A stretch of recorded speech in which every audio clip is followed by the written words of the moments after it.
This week, on the season finale of Days of Our Mercedes, the Silver Arrows are coming off their best result of the season as they finally ended their year-long winless streak, with the Silver Arrows getting their first win of the season at Brazil and getting a 1-2 finish to cap it all off, with George Russell getting his first career win in Formula One, and Hamilton once again getting another second-place finish, as Lewis Hamilton is still trying to look for that first win of the season.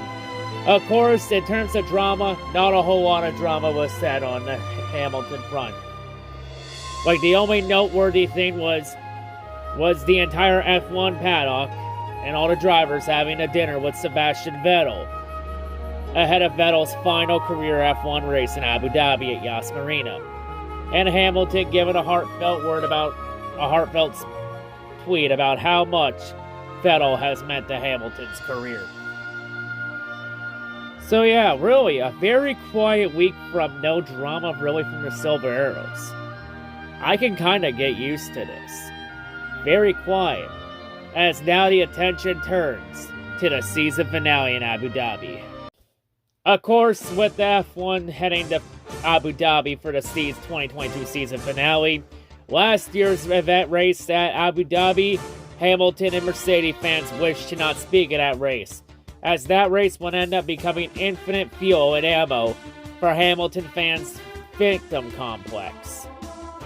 Even though literally Hamilton last year had 21 other races to not put himself in a position where the FIA could dictate the outcome of a championship, and Hamilton failed to take advantage of it. Just gonna put that out there, but of course, let's be real, common sense is very non-existent with Hamilton's fanboys. But anyway, continuing on, the Silver Arrows were up and down in results. They would end up qualifying 5th and 6th after starting the practice week off well, but would end up in 3rd row, while the Red Bulls lockout row 1 and Ferrari's lockout row 2. Of course, entering this weekend, the Silver Arrows would still have a chance to potentially finish 2nd in the Constructors' title and beat Ferrari.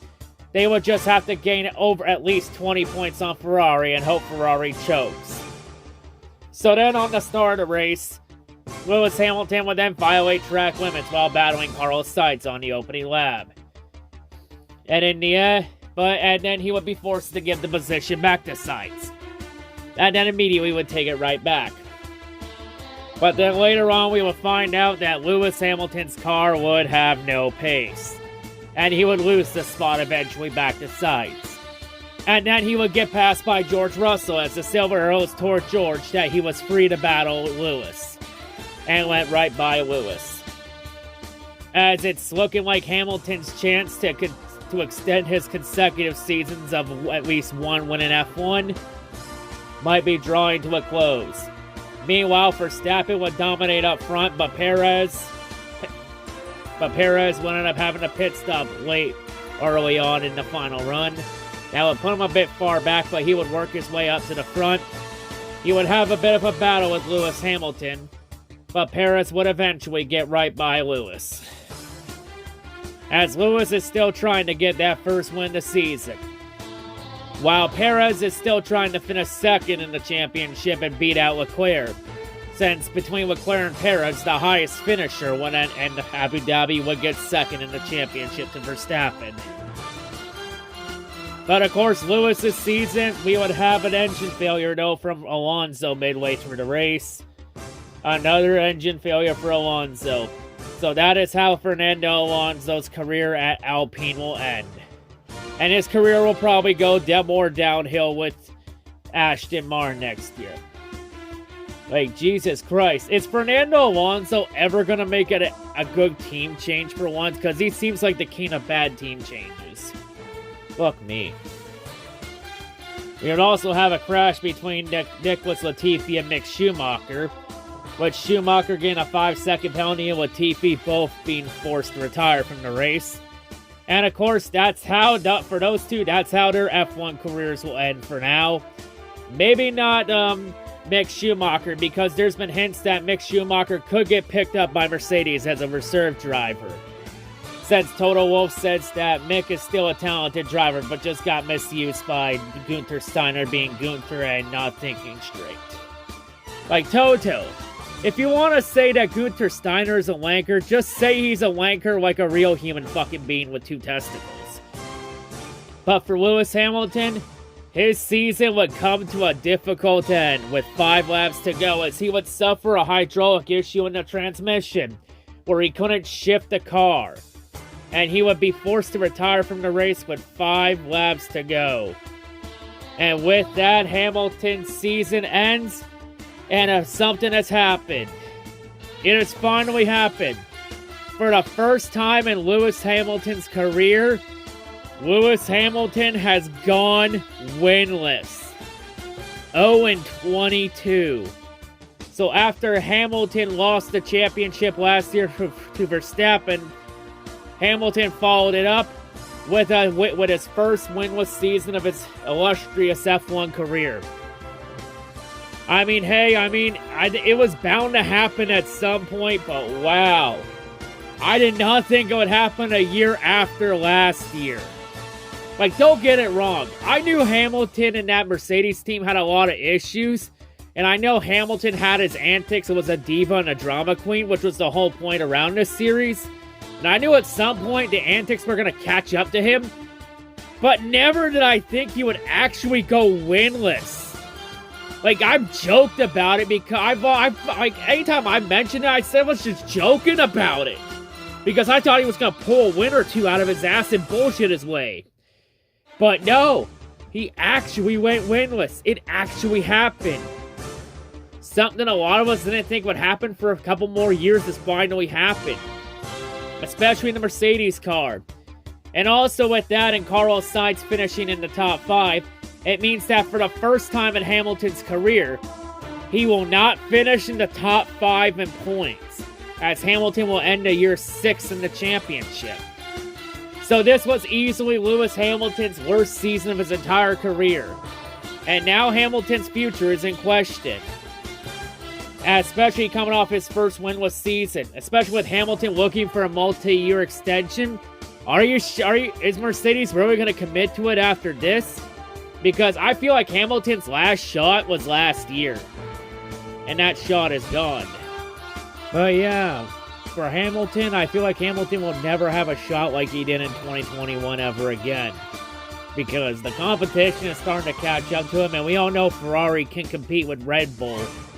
Just Ferrari needs to learn to not be a bunch of fucking dumbasses when it comes to pit strategy and all that. If they can get their heads out of their asses with pit strategy, they could win a fucking championship for sure. But meanwhile, while all this was happening, Max Verstappen would go on and would end the season the way he really started off with. Winning another race, getting his 15th win of the season. As Verstappen ends the season the way he always has. Winning in dominant fashion.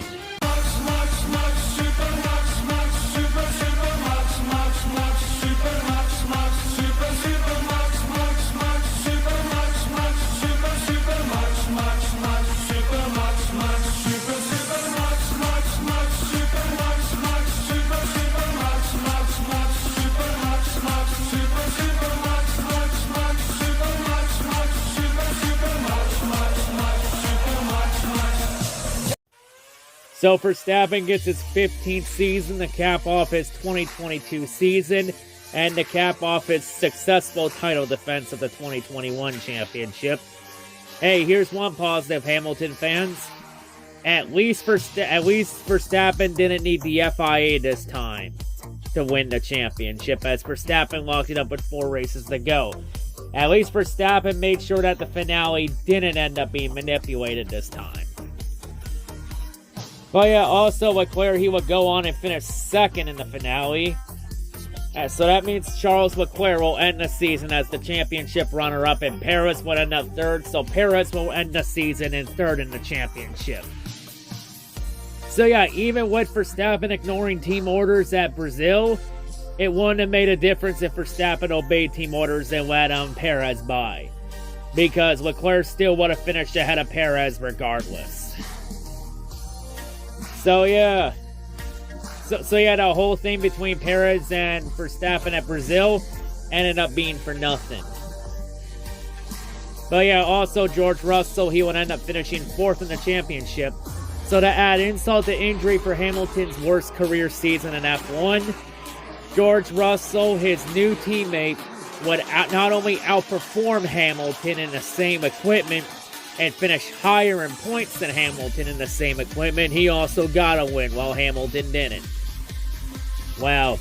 All I say is, if I'm Mercedes, why would I invest future in one last run for Hamilton? Hamilton had his run. His time is up. I'd say if I'm Mercedes, I invest all the future into George Russell. Because Russell is the fucking future. And I think the future is now.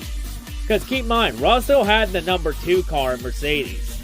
And that car outperformed what was supposed to be the number 1 car in Mercedes.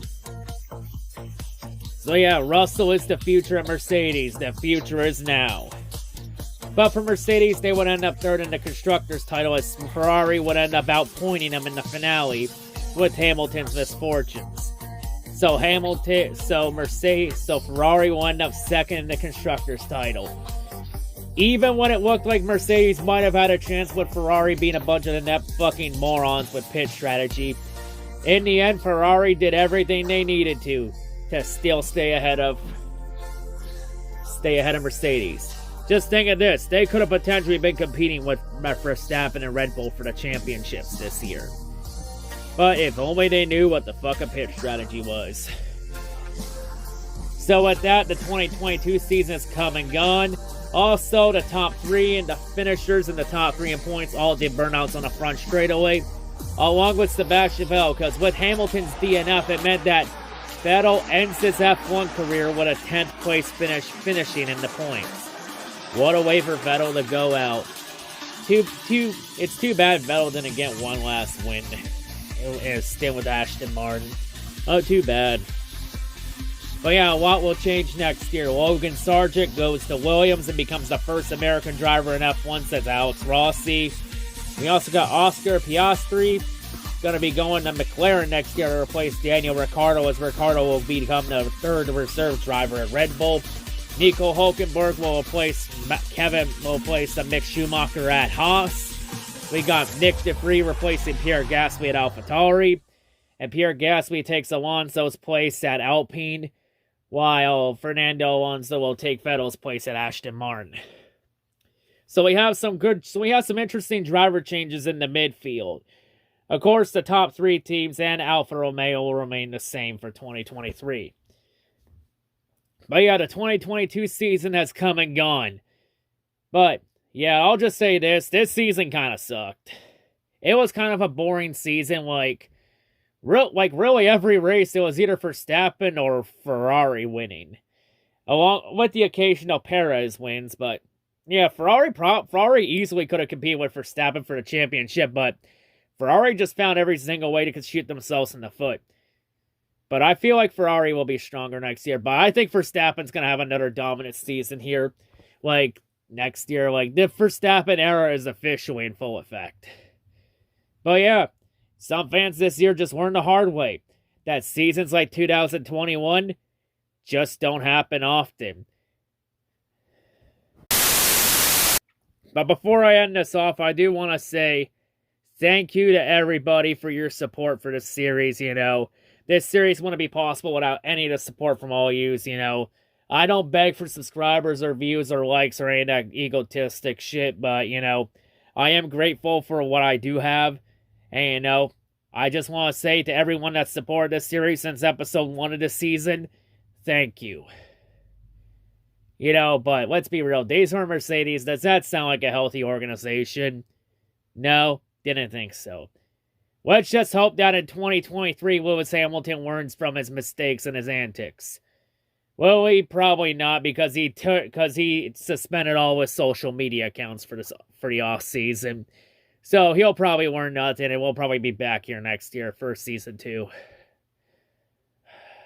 God damn it. Looks like F1 races won't be part of the recaps next year. Damn it.